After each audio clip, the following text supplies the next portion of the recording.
اللہ تعالیٰ نے فرمایا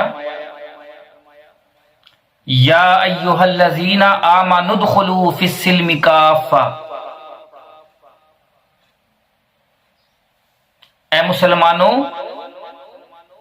پورے کے پورے اسلام میں داخل ہو جاؤ،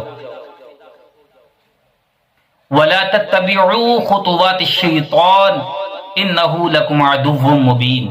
اور شیطان کی اتباع نہ کرنا۔ کیوں؟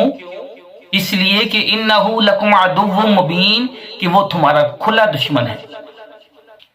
ہم کو چاہیے کہ ہمیں مکمل اللہ اور اس کے رسول کی اطاعت کریں،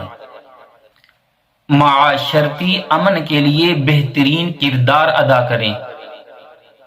کسی کو نقصان نہ پہنچائیں، دوسروں کے حقوق کا احترام کریں، دوسروں کی حق تلفی نہ کریں، زبان اور ہاتھ کو قابو میں رکھیں، غیبت، جھوٹ، فتنہ، فساد سے محفوظ رہیں،